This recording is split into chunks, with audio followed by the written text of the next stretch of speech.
Mukunda jewellers మొట్టమొదటి factory outlet ఇప్పుడు కూకట్పల్లి, కొత్తపేట్, సోమాజిగూడ మరియు ఖమ్మంలో. Welcome to SumanTV. నేను మీ సుమంటి వినాగ్. ఏ రిలేషన్షిప్లో అయినా సరే, ఆ రిలేషన్షిప్ అంటే మనకు ముఖ్యంగా గుర్తొచ్చేది అపోజిట్ జెండర్తో మనం ఏ విధంగా బిహేవ్ చేస్తున్నాము అనేటువంటి దాని మీద మాత్రం దాన్ని ఒక రిలేషన్షిప్గా మనం పరిగణిస్తూ ఉంటాం ఎక్కువగా. అది బిజినెస్ పార్ట్నర్షిప్లో అయినా సరే, జనరల్ వైఫ్ అండ్ హస్బెండ్ రిలేషన్షిప్లో అయినా సరే, ఒక విషయం జరిగేటప్పుడు లేదా లైఫ్ జర్నీ అలా స్మూత్గా సాగేటప్పుడు తెలియకుండానే కొన్ని అబ్యూజెస్ ఉంటాయి.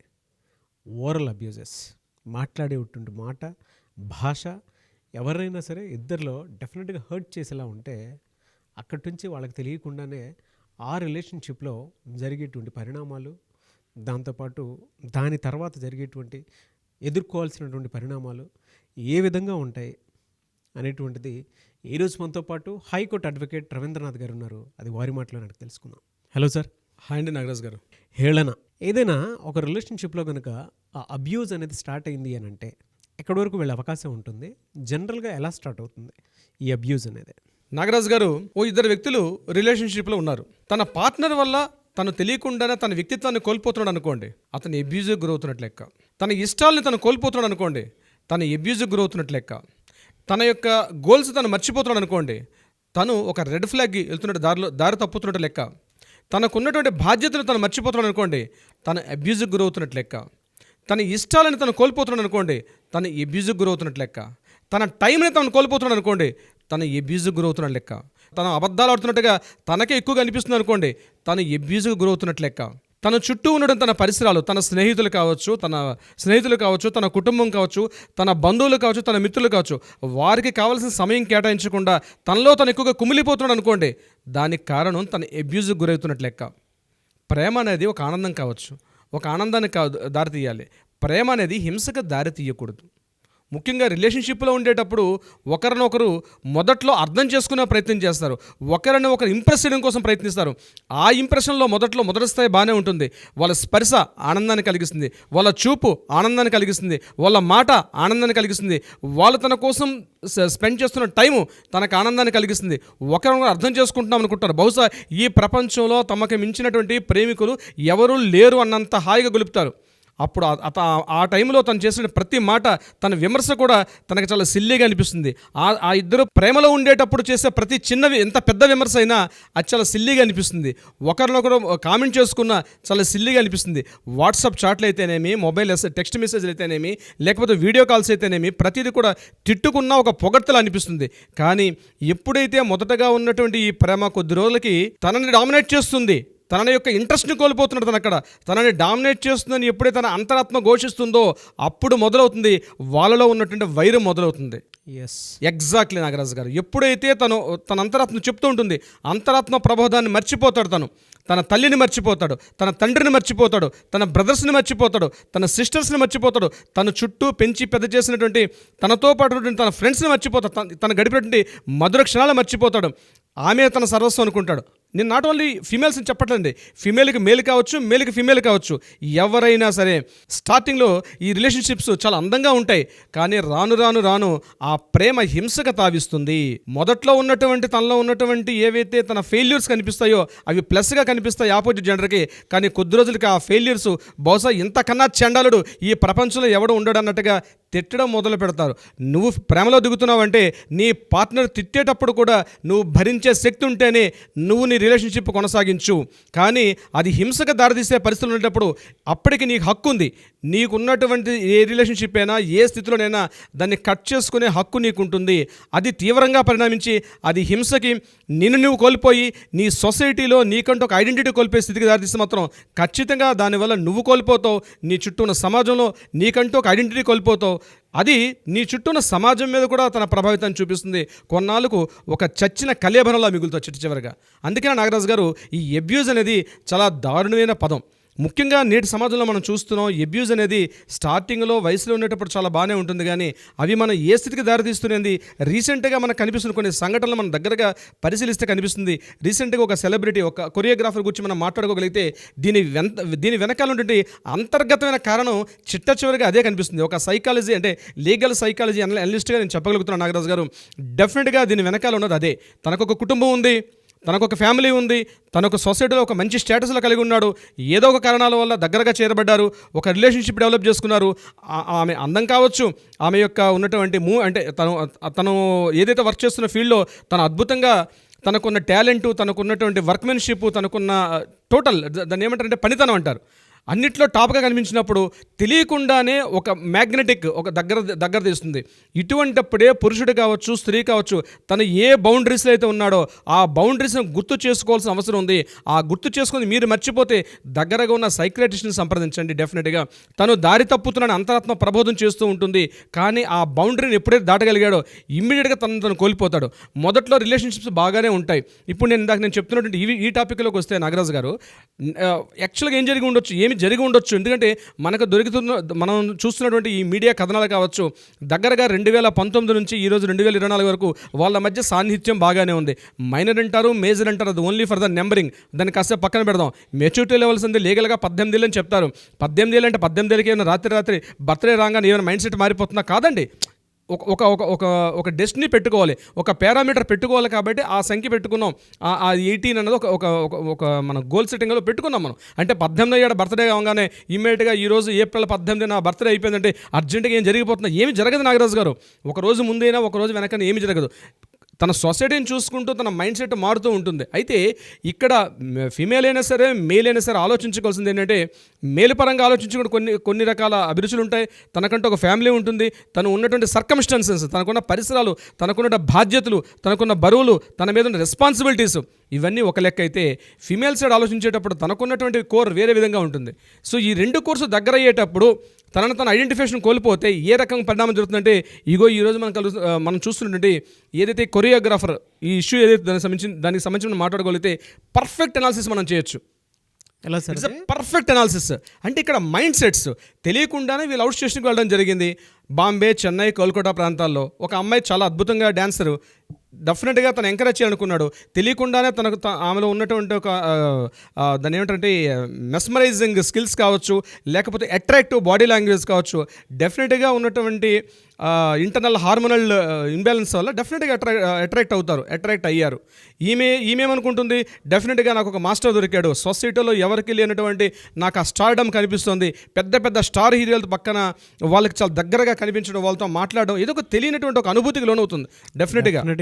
ఎందుకంటే ఇక్కడ నాగరాజు గారు ఏదైతే ఇప్పుడు మనం రీసెంట్గా జరిగిన సంఘటన గురించి మనం మాట్లాడుకుంటున్నాం కాబట్టి ఇక్కడ మనం సైకలాజికల్గా చూడాల్సిన పరిస్థితి వస్తుంది. నేను లీగల్ సైకాలజీ చేస్తున్నాను కాబట్టి నేను సైకలాజికల్ కూడా కొంత స్టడీ చేస్తున్నాను. మిగిలిన అడ్వకేట్స్కి నేను చేస్తుంటే లీగల్ సైకాలజీ మనం చేస్తున్నాం. దీని మీద కొన్ని ఎపిసోడ్స్ కూడా చేద్దామని మనం సిద్ధపడుతున్నాం దీనికి సంబంధించి. అయితే నాగరాజు గారు, తను పెరిగినటువంటి సర్కమ్స్టాన్సెస్ ఏ రకమైన సర్కమ్స్టాన్సెస్లో పెరిగింది అది కూడా ఇన్ఫ్లుయెన్స్ చేస్తుందండి. ఇందాక మీరు అన్నట్టుగా ఎర్లీ ఏజ్లో తను పూర్తిగా తన స్టార్డమ్ వైపు, అంటే స్టార్డమ్ కాదండి, స్టార్స్ పక్కన నిలబడి వాళ్ళకి కొరియోగ్రాఫ్ చేసే స్టేజ్కి ఎదగడం వల్ల తనకేమైందంటే తెలియకుండా ఇంకేముంది ఆల్మోస్ట్ చూసాం. ఇక్కడ కొంతమంది ఇన్ఫ్లుయెన్స్ చేయబడతారు. ఈ స్టేజ్ని నేను చెప్తానంటే ఈ ప్లాట్ఫామ్ మీద మనం మాట్లాడుకుంటున్నాం కాబట్టి ఒక హేమమాలిని, ఒక శ్రీదేవి గారు, ఒక జయప్రద గారు, అంటే పాత ఓల్డ్ యాక్టర్స్ మనం తీసుకోగలిగితే వాళ్ళు కూడా ఇదే ఏజ్లో స్టార్ట్ అయ్యారండి తమ కెరీర్ని. పెద్ద వాళ్ళు అప్పట్లో ఉన్నటువంటి శివాజీ గణేశన్ కావచ్చు, ఎన్టీ రామారావు గారు కావచ్చు, పెద్ద నటుల పక్కన కూడా వాళ్ళు ఎంత ఉద్దికగా, అంటే మీరు అనొచ్చు మీడియా లేదు కాబట్టి అప్పుడు జరిగి ఉండొచ్చు. కాదండి, జరిగినప్పుడు కూడా అప్పటికి ప్రింట్ మీడియా ఉంది. ఏ చిన్న విషయంలో బయటకు కొన్ని వచ్చేటి. కానీ శ్రీదేవి గారు సుమారు 50 సంవత్సరాల పాటు తన కెరీర్ నిలబెట్టుకున్నారంటే ఆమె చూడనటువంటి పీక్ స్టేజ్ లేదండి. అంత అద్భుతమైన స్టేజ్లు చూశారు వాళ్ళు కూడా. అటు దాన్ని ఏమంటారు మల్టిపుల్ లాంగ్వేజెస్లో కూడా వాళ్ళు తను ప్రూవ్ చేసుకున్నారు. ముఖ్యంగా ఇండస్ట్రీలో జరిగిన విషయాలు కాబట్టి నేను ఇండస్ట్రీని ఎగ్జాంపుల్గా నేను చెప్తున్నాను. మల్టిపుల్ టాలెంట్స్ ఉండే వాళ్ళు. నాట్ ఓన్లీ తమిళ ఒకటే కాదు, తమిళ అయినటువంటి శ్రీదేవి తమిళ్, తెలుగు, కన్నడ, మలయాళీ టాప్ ఉన్నటువంటి హిందీ యాక్టర్స్ పక్కన కూడా వెళ్ళి ఆమె డేట్స్ కోసం హీరోస్ వెయిట్ చేసే రోజులు కూడా ఉన్నటువంటి స్టార్డమ్. అంటే ఇదే ఏజ్లో తను కూడా స్టార్ట్ అయ్యారు. ఒక కమల్ హాసన్ తీసుకోండి, ఆయన కూడా ఆల్మోస్ట్ 5 years 6 yearsలో ఒక చైల్డ్ ఆర్టిస్ట్గా స్టార్ట్ అయ్యారు. సరే అప్ డౌన్స్, మెంటల్ కండిషన్స్ అవన్నీ పక్కన పెట్టండి, కానీ తను అనుకున్నట్టు గ్రోత్ ఎప్పుడు డిస్టర్బ్ చేసుకోవాలా. వీళ్ళ వల్ల పక్క వాళ్ళని సఫర్ చేసి వాళ్ళ జీవితాలను నాశనం చేసే పరిస్థితి ఎక్కడ కనిపించు నాగరాజు గారు. అంటే ఎందుకు నేను చెప్తున్నానంటే, కొంతమంది తమ స్వార్థం కోసం, తమకున్నటువంటి ఇమేజ్ ఇవన్నీ కూడా ఏంటంటే దీని వెనకాల చాలామంది గొప్ప గొప్ప వ్యక్తులు ఉన్నారండి. నేను పేర్లు చెప్పడం నాకు ఇష్టం లేదు. పొలిటికల్ గేమ్ నడుస్తుంది, ఓ పక్క ఇండివిజువల్ గేమ్ నడుస్తుంది, ఫ్యామిలీ గేమ్ నడుస్తుంది. రకరకాల గేమ్స్ వల్ల వీళ్ళ జీవితాలను వీళ్ళు నాశనం చేసుకుంటున్నారు. ఒక వ్యక్తి మీద బురద జల్లితే డెఫినెట్గా తమ జీవితాలు కూడా కొలాప్స్ అని తెలుసుకోవట్లేదు. వాళ్ళ ఫ్యామిలీ మెంబర్స్ పెద్దగా చెప్పుకుందామంటే వాళ్ళ పక్కన ఒక మదర్ తప్ప పెద్దగా మనకు తెలిసిన ఇన్ఫర్మేషన్ ప్రకారం పెద్దగా ఎవరు కనిపించట్లేదు. ఏదో స్టార్ కనిపించి ఏదో చేసేద్దాం, రేపు అవకాశాలు వస్తాయి. నువ్వు ఎదగడం తప్పులేదు, కానీ నువ్వు ఎదిగిన నీ గురువుగారిని కావచ్చు, నీ కింద పనిచేస్తున్న వ్యక్తుల్ని తొక్కి ఎదగడం అన్న మాత్రం చాలా తప్పు. అవకాశాలు వస్తాయి, వెయిట్ చేయాల్సి వస్తుంది.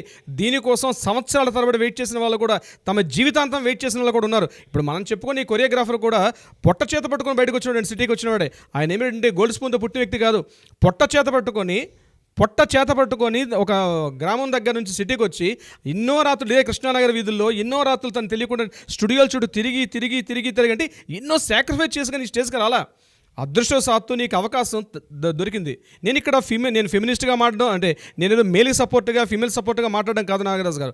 నేను జరుగుతున్న విషయాన్ని అబ్యూజ్ పాయింట్ ఆఫ్ వ్యూలో చెప్తున్నాను.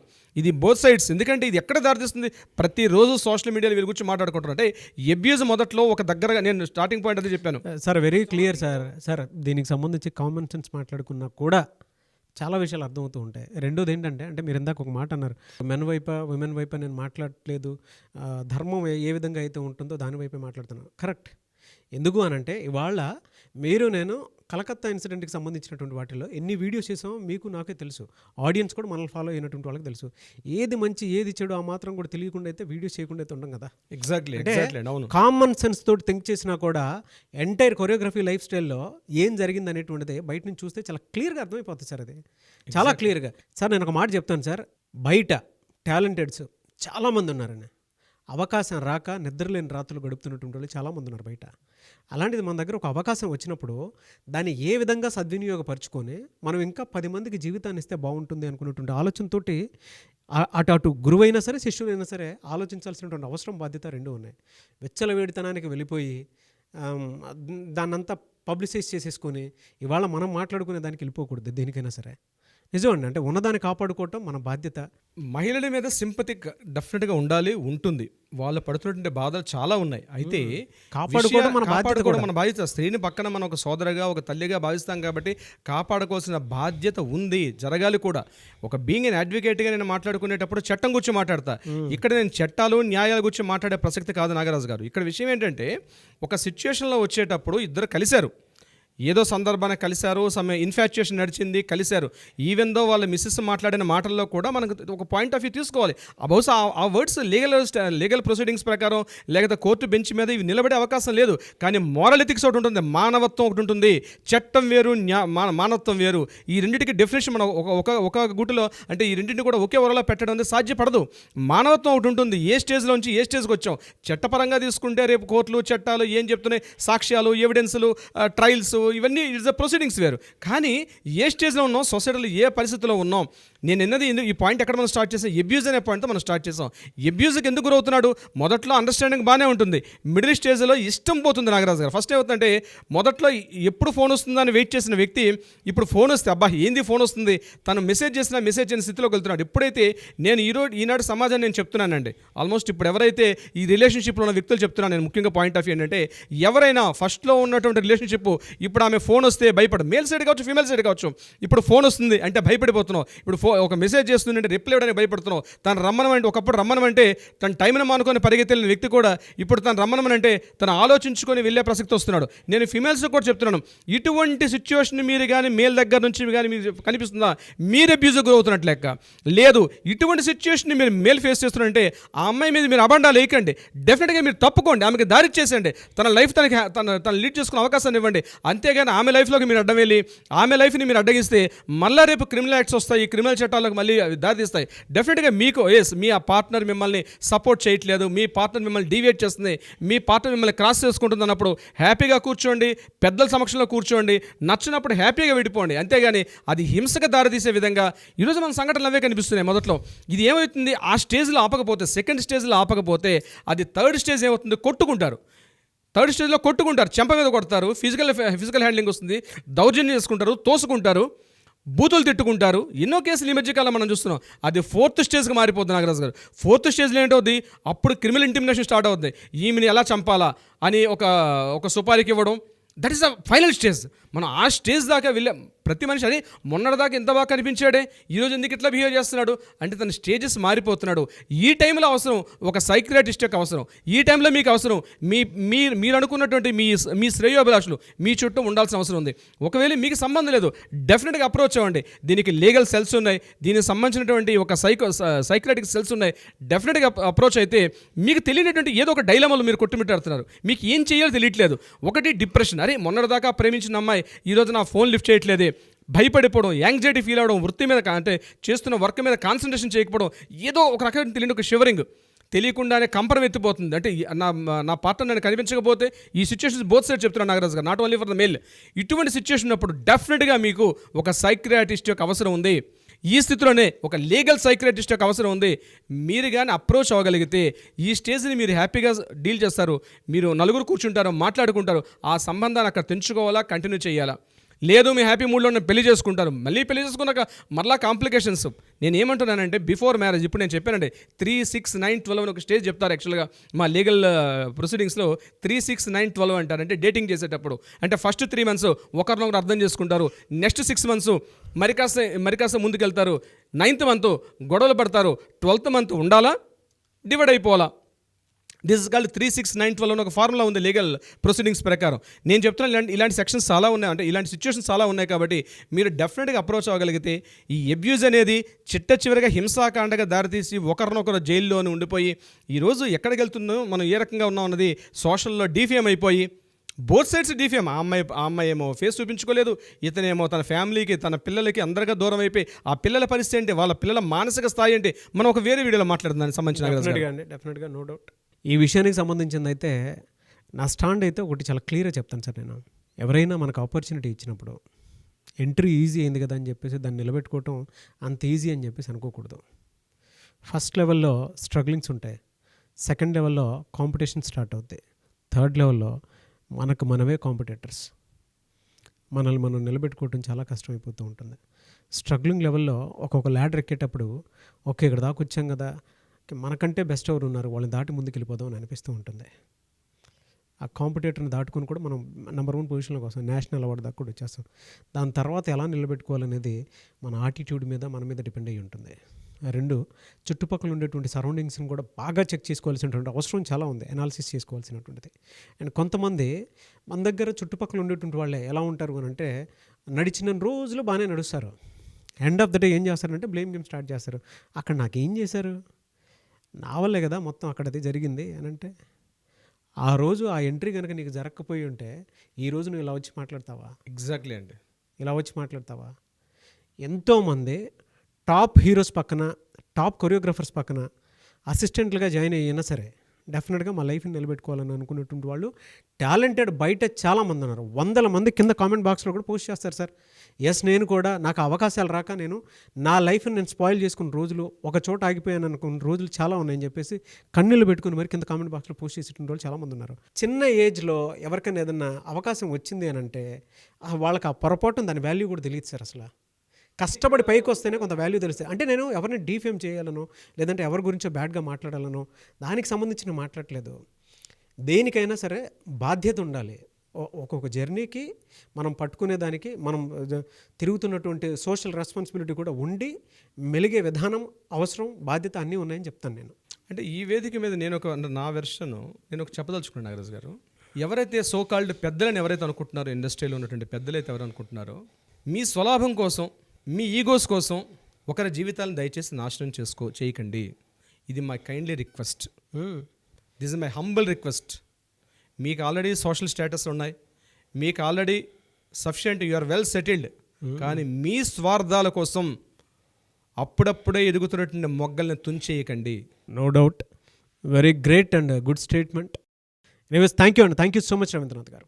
Thank you so much Nagaraj గారు.